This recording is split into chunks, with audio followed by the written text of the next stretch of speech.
Hey everybody, this is Chelsea Schaefer. And Caitlin Gustav. And this is The Score, the official podcast of the sport of team roping.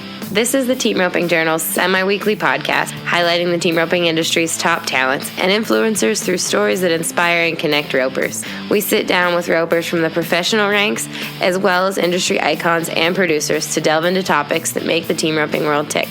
This is Season 2. It will feature even deeper interviews, storytelling, and issue-based coverage, and we are so excited you're here. This episode is brought to you by the Walt Woordard Ropers Collection by MetaLab. We'll tell you about it later in the episode. One thing I kept thinking while recording this interview, have we taken the greatness of Walt Woordard for granted all these years? Now, the two-time world champion has made some 15 consecutive NFR appearances between 1976 and 1990, and he won a world title in 1981, then again at the age of 52 in 2007. He's had 20 NFR appearances total. He's spent decades sharing his mastery of the game with students across the country and beyond, and he's made some of the greatest, yet lesser-known horses in the history of the sport. Last year, with Matt Sherwood, he set the arena record at Rodeo Houston en route to a win there. And this year, he set the arena record at La Fiesta de los Vaqueros in Tucson's second round. With Brooks DeHosie this year, he just won the California Rodeo Salinas, one of the sport's most cowboy setups in Walt's home state of California. But Woodard is quiet. He doesn't seek the spotlight now at 63. Though he's never turned me down for an interview, he's never sought one out either. That's one of the attributes that makes a conversation like this so valuable to me. Throughout this interview, it felt like while Walt was being candid, each word was carefully curated by a man so skilled at his craft that even a short conversation just about healing steers must be taken with the utmost attention to detail.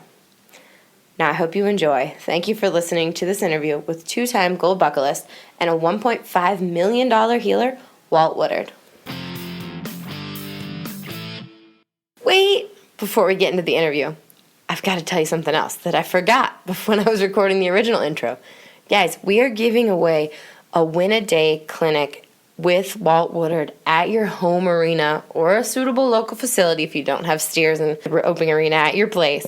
But all you have to do is go to teamropingjournal.com and fill out the entry form, complete a short essay talking about why you and your friends, 10 of your friends, guys, that means you get to be the cool kid that has all the people over for Walt Woordard to come and teach you guys how to rope a little bit better at your place. You just have to go teamropingjournal.com. You will see all kinds of banner ads that tell you to go there, and you will fill out a form. You will submit an essay. We will sort through your essays. We will pick our favorites with Walt's help. And then if you make the top 10, you submit a video, and Walt gets to pick through all the videos who he wants to come help. We're going to come out there. We're going to bring you guys all kinds of goodies from MetaLab, from Walt's Bit Line. And we will be there. We will be videoing it, creating training tips with Walt, with your crew, and we cannot wait to have you all send in your essays, send in your videos, and be part of the Walt Woordard Win a Day. Remember, we are bringing Walt Woordard to your place so that you guys can get a whole day worth of amazing roping tips, amazing insights from a legend. So enjoy the interview, and then when you're done, go to teamropingjournal.com and sign up.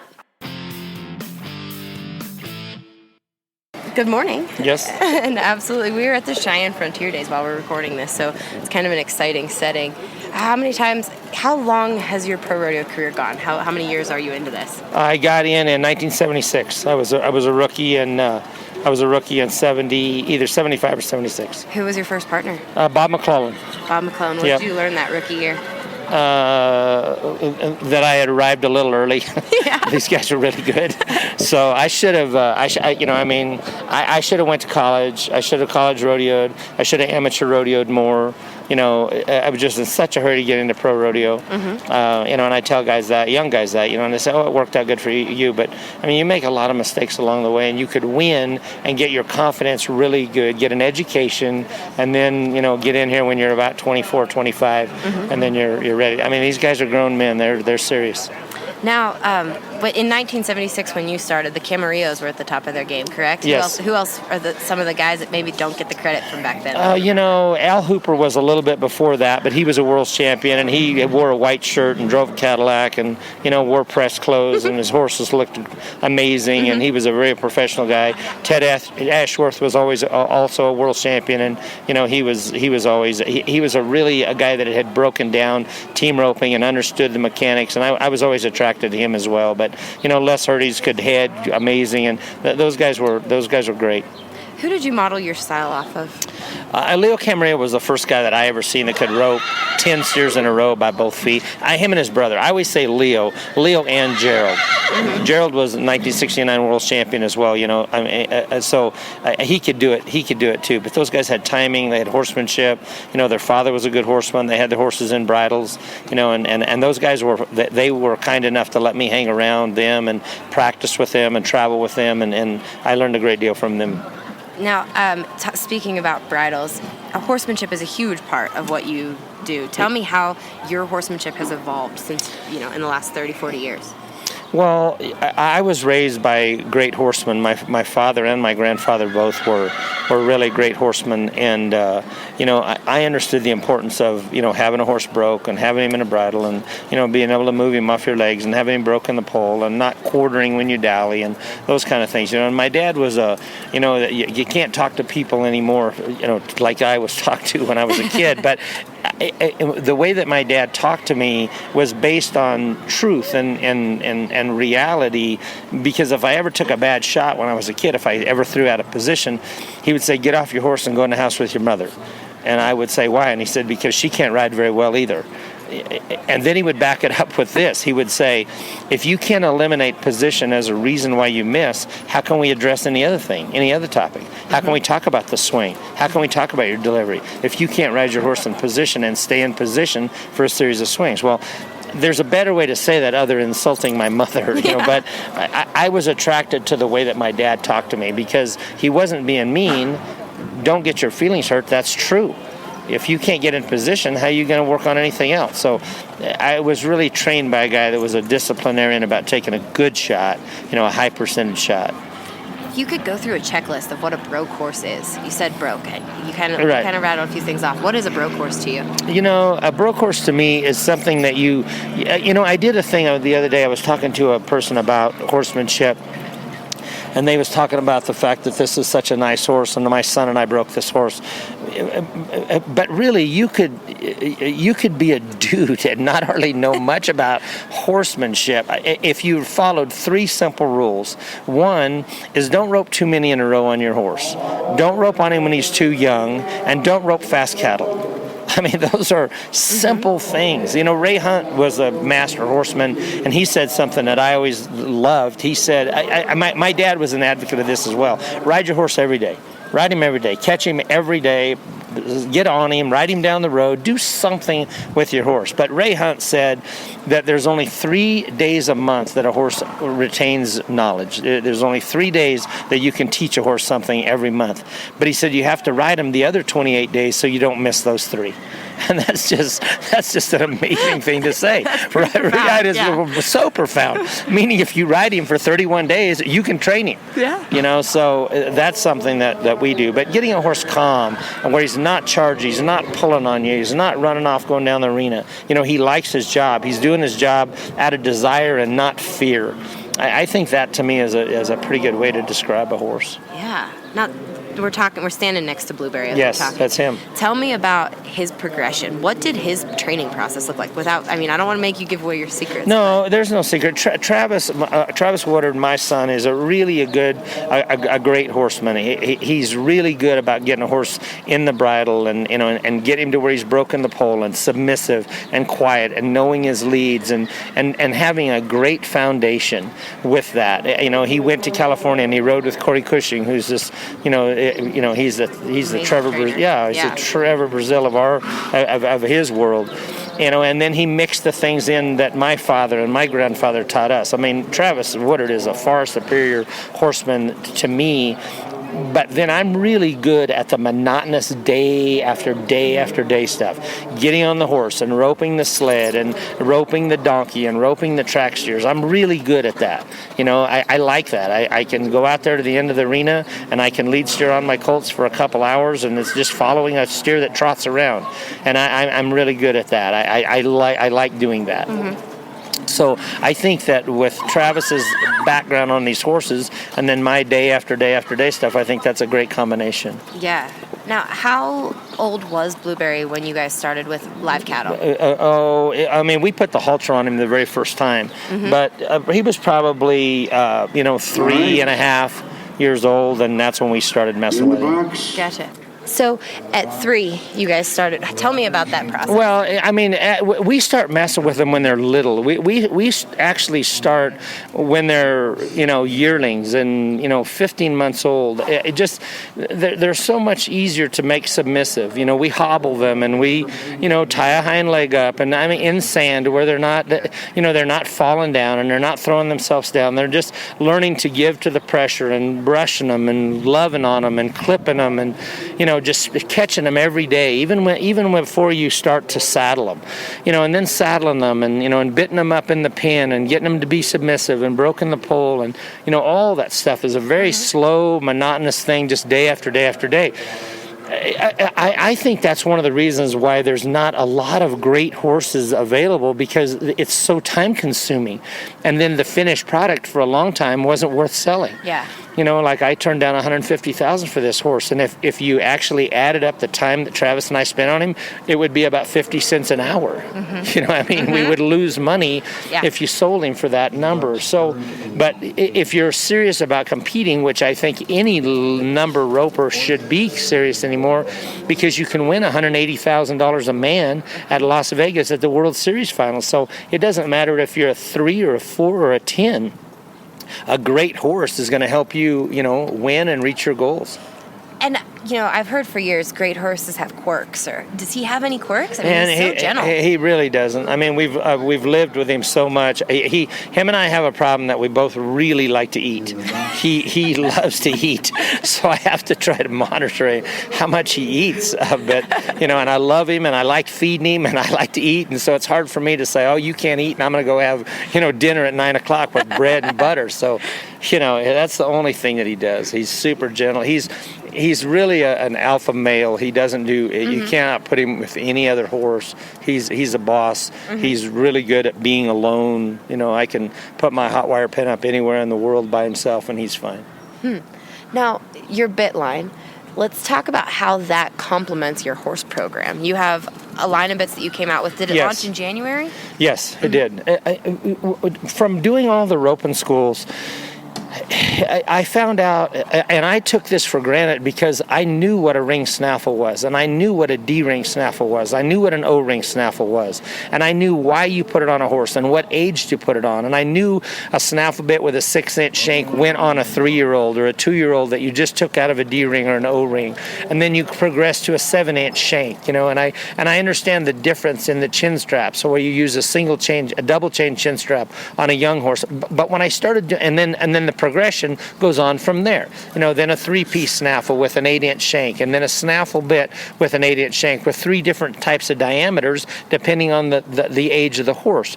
And when I first started putting roping schools on, and then you just keep moving up, because mm-hmm. then you go to a bit that has a port in it, a smaller port, and then finally a higher port, which most people call a correction bit, which I don't like the name correction bit. I think that's a marketing ploy, mm-hmm. because if you told somebody, oh, you need a correction bit on your horse, and the guy would say, well, is he cheating or running off? Doesn't matter. This fixes everything. It's a correction bit. It corrects all things that are wrong. So that's what I tried not to do with my line. I tried to call it a smooth 1x1. So it's 1 inch high and 1 inch wide, and then a smooth 1x2 and a twisted wire 1x2. And then what I wanted to do, and I could do it at the roping schools, I could educate the people at the schools, and I could explain the progression. But you can't do that once you leave the roping school. So what I tried to offer with my line is you can scan the code on all of my bits, Auto Western Store, and I will come on your phone and I will talk to you about the bit that you have in your hand, and I'll explain to you what it is. So a huge education component. I want to offer that service because, I mean, you know, at the roping schools, for instance, and I know because it's a sampling at the roping school, you will ask a guy, why do you ride that bit on your horse? Well, that's the bit that I used on my old horse. How old was he? He was 21 and he wanted to run off. How old is this one? He's 5 and real submissive. That's not right. Yeah. That's not right. But the guy is doing that because he hasn't been educated. He's a professional welder or a plumber or a carpenter, or he has a business. You know, he's just a dummy. He's not a dummy. He's not a dummy. It's like when I go fly fishing. I don't know anything about fly fishing, so I need to be educated. Yeah. This episode of The Score is sponsored by the Walt Woordard Ropers Collection by MetaLab. It's a comprehensive system of bits that are tailored to fit each horse's age and temperament at each level of his development. From O-ring and D-ring snaffles for novice horses to shank snaffles and correction bits for those with more experience, the Ropers Collection will efficiently move a horse through training from beginner to polished competitor. You can learn more about the Walt Woodard Ropers Collection at www.partrade.com. That's Partrade.com.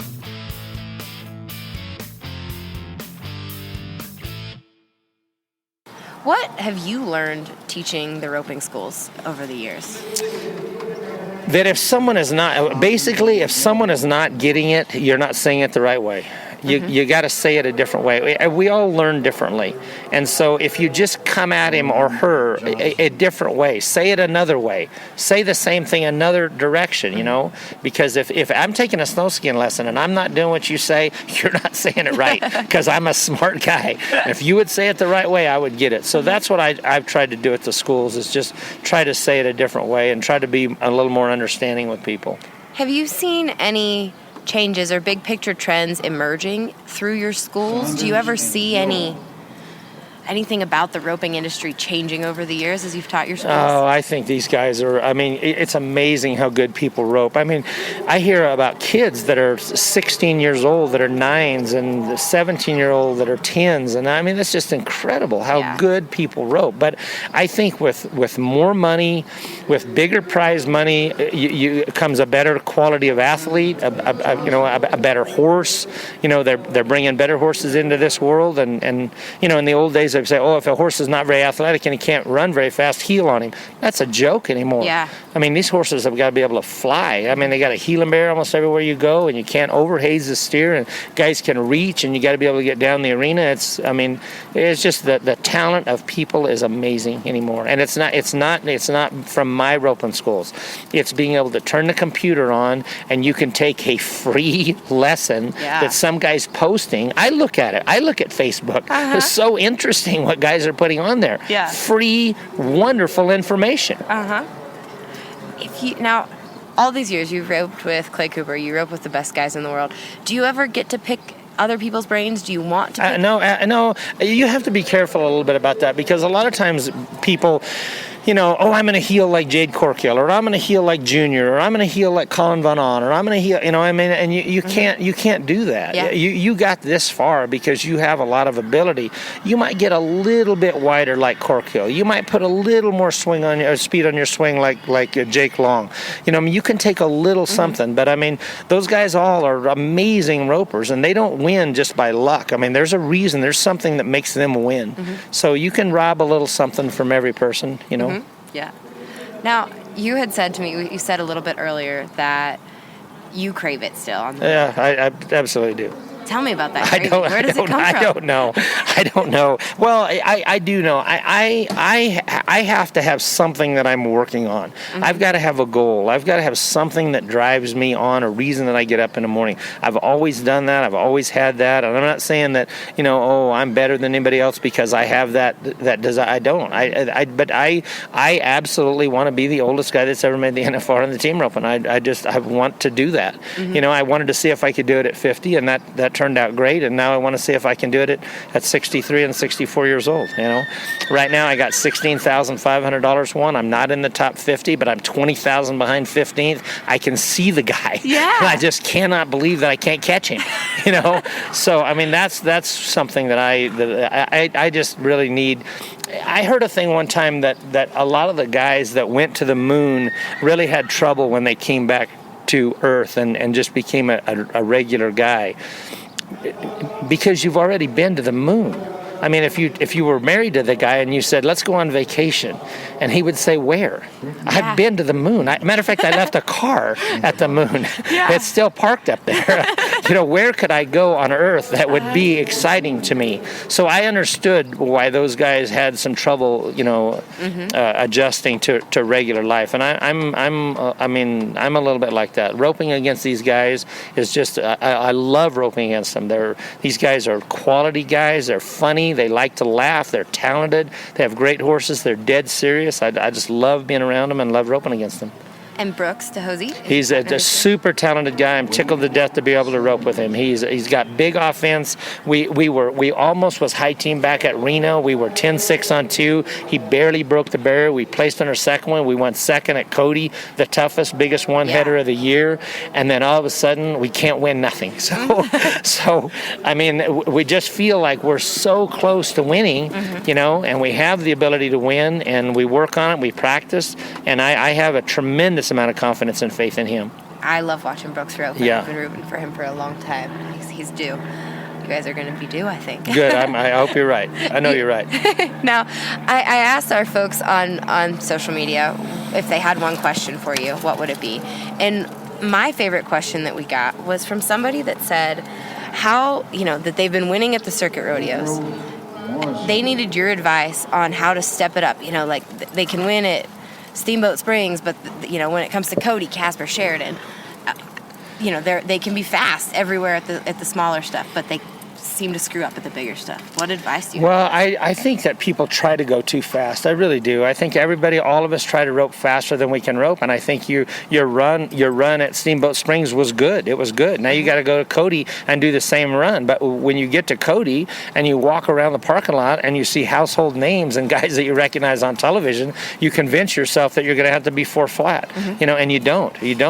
Whatever the steer that you've got to rope that steer. I mean, I know that sounds simple, but I mean, if he runs, catching breeds confidence. It really does. But if you miss at Cody and then you miss at Red Lodge and then you miss at Livingston, you're used to missing. You're not used to hitting the ball. But if the steer that Cody, if all you could do is be 5'8" on it, then be 5'8", And then if the steer runs at Red Lodge, be 5'2", but you didn't place it. And then all of a sudden, you get the loper at Livingston, and you're able to wipe him out, So don't talk yourself into thinking that you got to be 4 flat every time. You don't. Is that where you and Brooks are right now, as far as you? I love roping with Brooks because he reaches and he has a huge offense, and I'm more of Rich Skelton to me. People say, oh, he's a conservative roper. Well, the last time I checked, he's won 8 world championships. They keep track on the number of world titles that you win. He's won the most. Yeah. And the reason that he wins the most or has won the most is he doesn't hardly ever miss. He ropes both feet every single time, and I like that kind of roping. I don't like going to the end of it unless I absolutely have to and throwing right in the switch. I like catching both feet. So if I got a guy that's conservative and I'm conservative, we make some beautiful runs and we're 8.5 every time. I can't rope with somebody like me. No, I can't rope with a guy like that. I've got to rope with a guy that's got a big offense like Brooks does, and then I can rope my style and I can rope both feet and catch.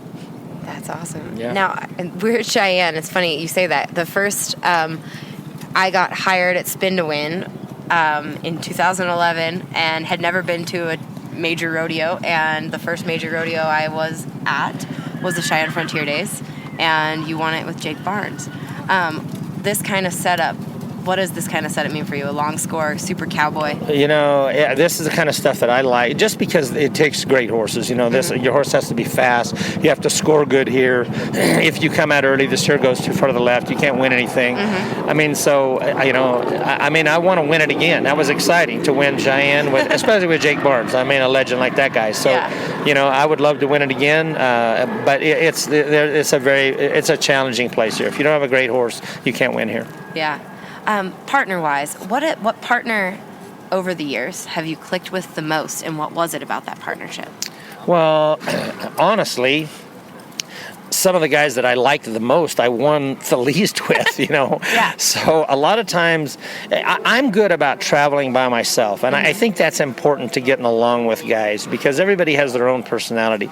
I told Brooks the other day, he says, I kind of feel bad that I'm not going with you a lot, and I said, listen, I mean, you're 32 and I'm 80, you can't hang around with me, you need to be with your friends and, do things that 30-year-old guys do. I go to bed at 9:30 and I'm boring. I read a book. I mean, I have a boring life that I follow, but that's good for me. So I think that's one of the ways, because every guy, I mean, Matt Sherwood was delightful to rope with. Clay Tryon was an amazing partner. Jake Barnes was fantastic to rope with.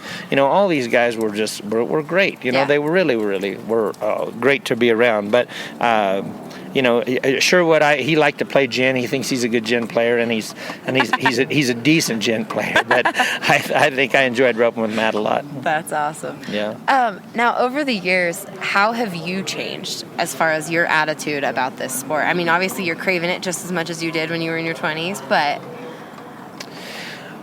For me, the swing speed has changed just because the steers are smaller. They hit the ground faster.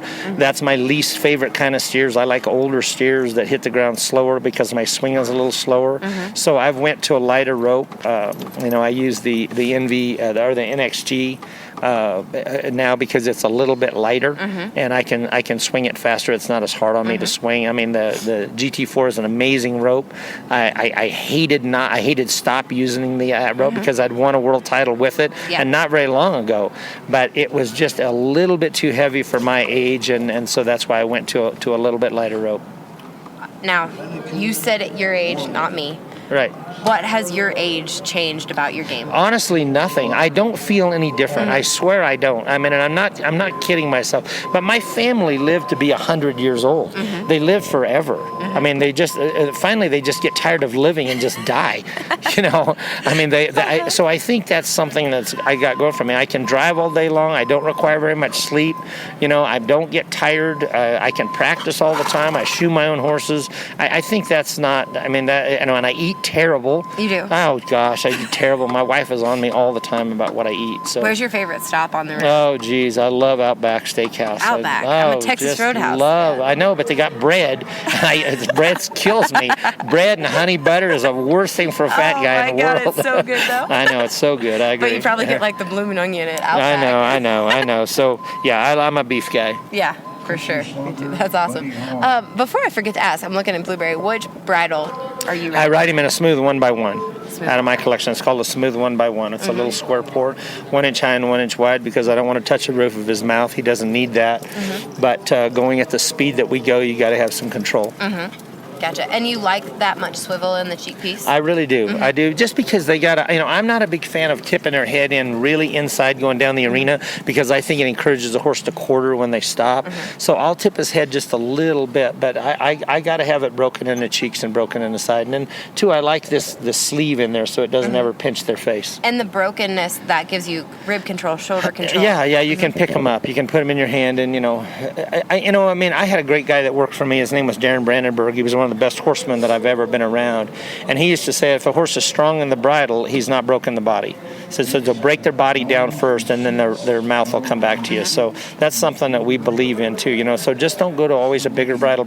Try to get your horse a little more submissive in the body. And when you say that, I love this topic. So when you get them submissive in the body, are you riding them in a snaffle and then just kind of trotting them around doing circles? You can do that, and you can do that. You can get your horse in a snaffle bit. You can go back to a snaffle and get him to come back and get him to break in the pole and get to where you can, tip their nose in and do smaller circles and move him off your legs. But getting him tired, riding him.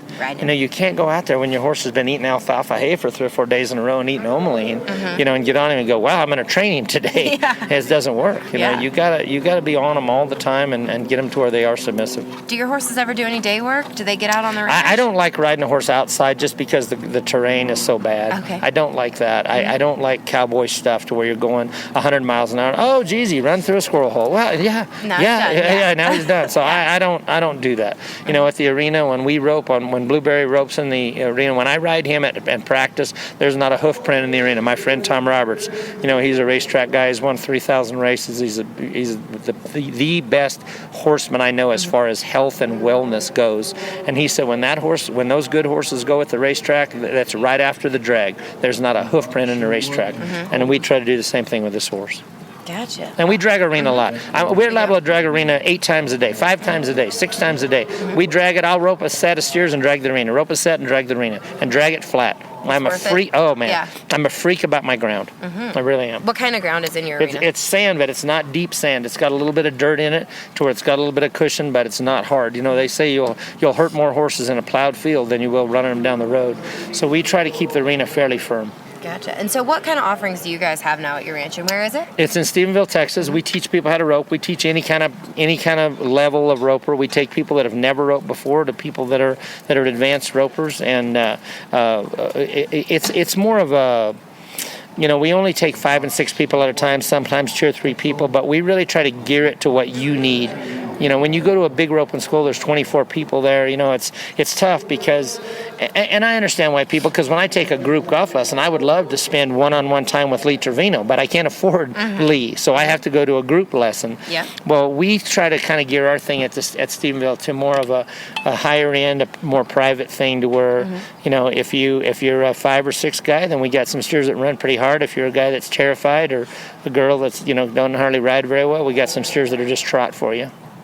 That's awesome, Walt. Yeah. Well, thank you so much You're for welcome. fitting me in before Slack started. Okay, good. No problem. I appreciate Glad it. to do it. Thank you. You bet. I hope y'all got something out of this interview. I know I sure did. Again, remember to thank Partrade for their support of Walt Woordard and this podcast. I want to thank MetaLab and Walt Woodard again for bringing you this episode. Make sure you check out the Walt Woodard Ropers Collection by MetaLab at www.partrade.com and thank them for bringing you this episode.